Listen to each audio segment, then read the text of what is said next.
गवाह के शायद स्पेशल आज आए थे यहाँ पे, उनसे बात करते हैं। सर बताइएगा, साइफर केस जो है कल क्योंकि छुट्टी दे दी गई थी और वो जो है आज निकाल लिस्ट में नहीं था, तो क्या बनना सर? हमने आज की अदालती कार्रवाई शुरू होने से पहले मेरे साथ फैमिली भी मौजूद थी, अली मोहम्मद खान भी मौजूद थे। हमने चीफ जस्टिस से इस्तदा की कि जी बताएं कि साइफर का केस कब लगेगा। उसने तो कल ख़त्म हो जाना था, जो भी होना था आपने कल फैसला करना था, आखिरी सुनवाई थी, तो अब वो केस कब लगेगा। तो उन्होंने कहा है कि जी आज नहीं लग सकता क्योंकि कॉज लिस्ट आज की हो चुकी, मंडे को इंशाल्लाह ज़रूर लगेगा। अब हमें वाकई उम्मीद है कि मंडे को, क्योंकि खुली अदालत में ये कहा गया है मंडे को केस फिक्स होगा और आखिरी हेयरिंग होगी और इंशाल्लाह इंसाफ मिलेगा और इसका फैसला हो जाएगा। सर आप हार में क्या कहेंगे? अगर इसको हारना कहता है तो ऐसी हार कई दफ़ा कबूल है, ठीक है। हमें आप मुल्तान जाके किसी से भी पूछ लें कि कौन जीता है तो आवाम का फैसला आपको मिल जाएगा। पहले एक तरीका वारदात मुख्तलिफ था, इस दफ़ा उनका तरीका वारदात मुख्तलिफ था और अल्लाह का बड़ा शुक्र है मुल्तान के अवाम ने, पाकिस्तान के अवाम ने बहुत प्यार दिया है, इज़्ज़त दी है। इंशाल्लाह उस इज़्ज़त और प्यार के साथ काम जारी रखेंगे और हो सकता है इस साल में ही तीसरा इलेक्शन नसीब हो जाए। सर ये बताइएगा, गिलानी खानदान में कोई ऐसा बंदा रह गया जो MNA या MP नाम?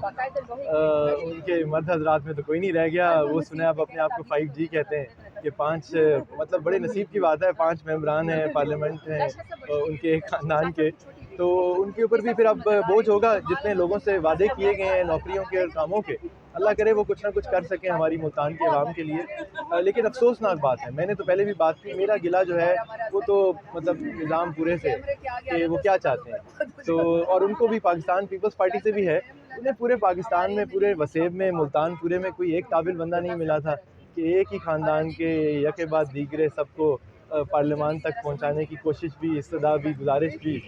तो अल्लाह खैर करेगा। हमने बहरहाल भरपूर कैंपेन की, आवाम ने भरपूर साथ दिया, उसका मैं मशकूर। अच्छा सर ये बताइएगा कि साइफर केस की समाज में मुकर्रर होगी, आपने ले लिया आपने, खान साहब क्या बड़ी बनी गला में करेंगे, आप कितने को उम्मीद है? ये देखें कहना मुश्किल है, मैं उनमें से नहीं हूँ जो ऐसे नारा लगा दें। अभी देखें बाकी केसेस की भी, आज निकाह इद्दत केस का फैसला आना है, कुछ और केसेस भी चल रहे हैं, तो मामला थोड़े से तो लटक सकते हैं। बट अगर बड़े केस ख़त्म हो गए तो इंशाल्लाह बाकी केसेस तो बस थोड़े से वक्त की बात है, ज़्यादा देर नहीं लगेगी। सर अब जो है ना शाम के साथ ऊपर भी 8 और केसेस के साथ गिरफ्तारी उधर जेल के अंदर ही दोबारा डाल दी गई है, क्या कहेंगे? बड़ी गलत बात है, अफसोसनाक बात है, क्योंकि शाह साहब की तो जिस केस का हमें पता था, हमने पहले भी हाई कोर्ट में पिटिशन दायर की थी उनकी बेटी के नाम से, उसमें जो तफसीलात आई थी उन सब केसेस में बेल कराएंगे।